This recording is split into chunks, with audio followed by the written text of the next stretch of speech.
देश में एक बार फिर जिहाद का मामला तेजी से बढ़ता जा रहा है। दिल्ली, उत्तर प्रदेश, राजस्थान से लेकर छत्तीसगढ़ और झारखंड तक देश के किसी न किसी कोने से हर रोज ऐसी खबर सामने आ रही है जिसमें आरोप लग रहा है कि मुस्लिम युवक मोहब्बत के नाम पर धोखा करके हिंदू लड़कियों को बर्बाद कर रहे हैं। कई जगह हत्याएं भी हो जा रही हैं। शहर शहर मोहब्बत के नाम पर मजहबी साजिश और प्यार के नाम पर अवैध धर्मांतरण की साजिशों का खुलासा हो रहा है। एक प्लानिंग के तहत हिंदू बहन बेटियों को अपना निशाना बनाया जा रहा है, जो आगे चलकर बहुत ही ज्यादा खतरनाक साबित हो सकता है। नमस्कार, आप देख रहे हैं कैपिटल टीवी उत्तर प्रदेश और मैं हूं आपके साथ दिव्या सिंह। इस खास प्रोग्राम पर्दाफाश में आपका स्वागत है। पर्दाफाश में बात होगी हिंदू लड़कियों के साथ हो रही बड़ी साजिश की। देश में बढ़ रही जिहाद की घटनाएं, हिंदू बहन बेटियां बन रही निशाना, जिहाद के लिए हो रही विदेशी फंडिंग, मौलानाओं का करना होगा तगड़ा इलाज। हर रोज अलग अलग राज्यों से जिहाद की खबर सामने आती है, जो चिंता का विषय है। मामले में कई तरह के खुलासे होते हैं। एक प्लानिंग के तहत कैसे हिंदुओं को खत्म करने की साजिश चल रही है, वो भी बातें निकलकर सामने आती है। पर्दाफाश में आगे बताएंगे जिहाद का विदेशी फंडिंग से कनेक्शन, कहां से और कब आया जिहाद शब्द, और जिहाद के मामले में यूपी के अंदर 2023 के आंकड़े क्या कहते हैं। लेकिन सबसे पहले बात इससे जुड़ी ताजा खबर की। उत्तराखंड के देहरादून में जिहाद का एक मामला सामने आया। यहां आजम नाम के एक मुस्लिम लड़के ने अज्जू बनकर एक नाबालिग लड़की से दोस्ती की और फिर उसके साथ कुकर्म किया। बाद में पीड़िता ने पुलिस थाने में शिकायत दी, जिसके आधार पर एफआईआर दर्ज करके उसको गिरफ्तार कर लिया गया। एसएसपी अजय सिंह ने बताया कि 2 जुलाई 2024 को सहसपुर की रहने वाली एक हिंदू नाबालिग लड़की पुलिस के पास पहुंची। उसने अज्जू उर्फ आजम के खिलाफ शिकायत दर्ज कराई। शिकायत में उसने बताया कि वह साल 2017 में नाबालिग थी और कक्षा 9वीं में पढ़ती थी। उसी दौरान आजम नाम के मुस्लिम लड़के ने अज्जू बनकर उससे दोस्ती की। पीड़िता ने बताया कि 22 साल के आजम ने उससे दोस्ती करने के बाद बहला फुसला कर उसके साथ हैवानियत भी की।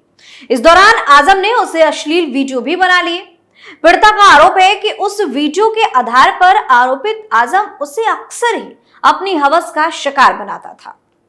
जब वह मना करती तो वीडियो वायरल करने की धमकी देता था। पीड़िता ने पुलिस को बताया कि वह लोक लाज के डर से इस मामले में चुप रही, लेकिन इस दौरान आरोपित की जो हिम्मत है वो बढ़ती चली गई। आखिरकार लड़की ने इसकी शिकायत थाने में करने का फैसला किया। उसने सहसपुर थाने पहुंचकर सारी घटना पुलिस को बताई। इसके आधार पर पुलिस ने आजम के खिलाफ मामला दर्ज कर लिया। थाना सहसपुर में मामला दर्ज किया गया। पुलिस ने मुखबिर की सूचना पर दरिंदे आजम को मेंटल हॉस्पिटल शंकरपुर के पास से गिरफ्तार कर लिया। वह किदरावाला निवासी जमशेद अली का बेटा है।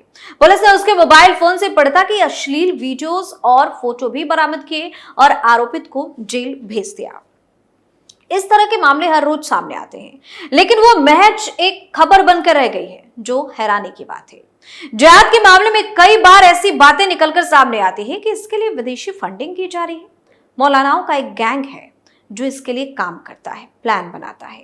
एक साजिश के तहत हिंदू लड़कियों को टारगेट करने का काम किया जाता है।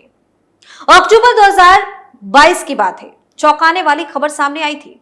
देश विरोधी और आतंकी गतिविधियों से जुड़ा होने के कारण केंद्र सरकार द्वारा 5 साल के लिए प्रतिबंधित संगठन पीएफआई पश्चिमी यूपी समेत उत्तर प्रदेश में तेजी से पैर पसार रहा था। अधिकाधिक संख्या में गैर मुस्लिम युवतियों के यानी कि हिंदुओं के धर्मांतरण के लिए केरल समेत दक्षिण भारत के अन्य राज्यों से बड़े स्तर पर फंडिंग हो रही थी। पश्चिमी उत्तर प्रदेश के पीएफआई प्रभारी परवेज और उसके साथी मुफ्ती शहजाद के बारे में देश की सुरक्षा एजेंसियों को इनपुट मिले। एजेंसियों ने दोनों के बैंक खातों की जांच की। इस जांच में एजेंसियों को प्रमाण भी मिल गया, यानी कि सबूत भी मिल गया।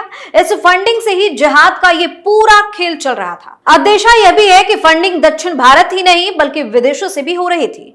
फंडिंग के माध्यम से गैर मुस्लिम युवतियों समेत अन्य का धर्मांतरण कराया जा रहा था, यानी कि हिंदू बहन बेटियों का धर्मांतरण कराया जा रहा था। साथ ही इस फंडिंग से गरीबों का पुनर्वास, शिक्षा, मेडिकल, आर्थिक और कानूनी मदद, शादी समेत अन्य लालच दिए जा रहे थे। सूत्रों के मुताबिक पीएफआई का पश्चिमी उत्तर प्रदेश का प्रभारी कलचीना का परवेज कई सालों से इस साजिश से जुड़ा हुआ था। उसने फंडिंग से पश्चिमी यूपी में एक नेटवर्क स्थापित किया था, एक बड़ा सा नेटवर्क बनाया। बड़े स्तर पर उसने संगठन में लोगों को जोड़ लिया था और मुहिम को बढ़ा रहा था। संगठन समाज सेवा के नाम पर देश विरोधी गतिविधियां भी चला रहा था। इनका मुख्य मकसद जिहाद के माध्यम से अधिक संख्या में हिंदू लड़कियों का धर्मांतरण कराकर मुस्लिम युवकों से निकाह पढ़वाना था। इसके लिए वो मुस्लिम युवकों को उकसा तो रहे ही थे, साथ ही कई तरह के लालच देकर उनकी सोच बदलने का भी काम कर रहे थे। परवेज के पकड़ में आने के बाद पूरे वेस्ट यूपी में पीएफआई के फैसले के हुए नेटवर्क के पर्दाफाश होने की बात सामने आई। सुरक्षा एजेंसियों ने परवेज की तलाश तेज कर दी। वही नेटवर्क से जुड़े लोग संगठन पर प्रतिबंध लगने के बाद अंडरग्राउंड हो चुके हैं। ऐसे में उनकी धरपकड़ में एजेंसियों को परेशानी हो रही थी। बता दें कि 22 सितंबर 2022 को जब एटीएस और भोजपुर पुलिस परवेज को पकड़ने पहुंची तो वो पकड़ के भी छूट गया, यानी कि वो भाग गया। तब खुफिया विभाग और सुरक्षा एजेंसियां समेत पुलिस उसकी तलाश में जुट गई थी। हालांकि मई 2023 में एटीएस ने इसको दबोचने का काम किया, यानी कि इसको गिरफ्तार कर लिया गया। 21 सितंबर को मुरादनगर के नेकपुर गांव से एटीएस द्वारा हिरासत में लिए गए मुफ्ती शहजाद ने केरल में पीएफआई की ट्रेनिंग ली थी। वहां जूडो कराटे के साथ उसे हथियार चलाने का प्रशिक्षण यानी कि ट्रेनिंग भी दिया गया था।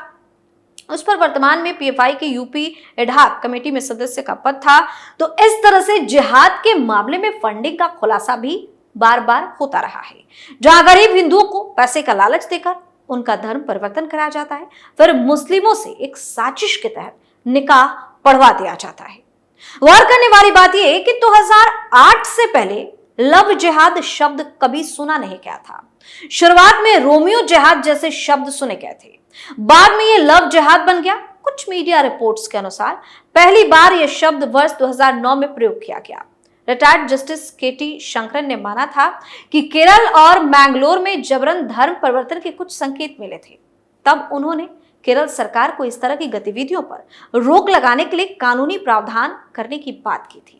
कोर्ट ने यह भी कहा था कि प्रेम के नाम पर किसी को धोखे या उसकी मर्जी के बगैर धर्म बदलने के लिए मजबूर नहीं किया जा सकता। लेकिन अगर आज की बात करें तो ठीक इसके उल्टा देखने को मिल रहा है।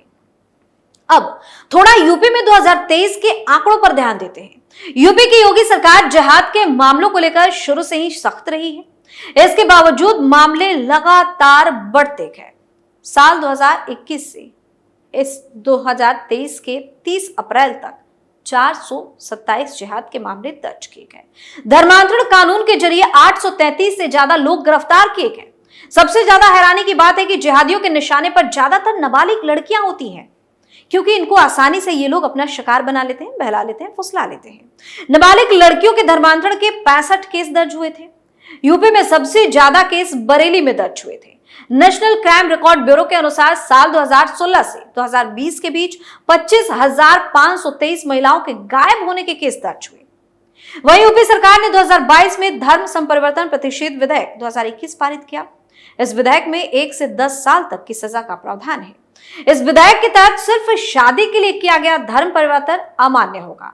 झूठ बोलकर, धोखा देकर धर्म परिवर्तन को अपराध माना जाएगा। स्वेच्छा से धर्म परिवर्तन के मामले में 2 महीने पहले मजिस्ट्रेट को बताना होगा।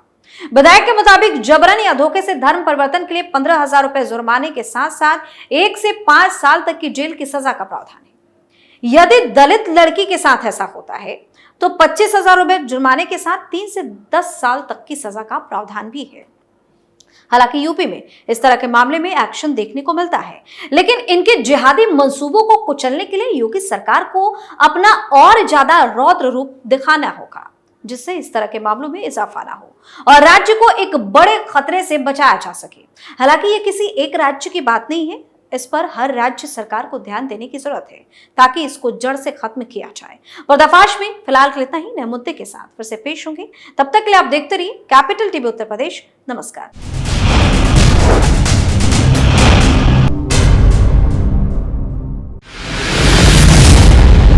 मैं राजनीति करता नहीं, पर राजनीति को बहुत गहरे तक समझता हूं।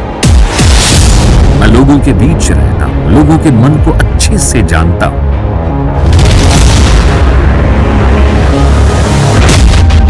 पब्लिक और पॉलिटिक्स की हर नक्श को खूब पहचानता हूं। संघर्ष की सियासत से सत्ता के सिंहासन तक मैं हर खबर से खरा सच निकालता हूं। ना कोई दौड़, ना कोई race. Capital TV, Uttar Pradesh.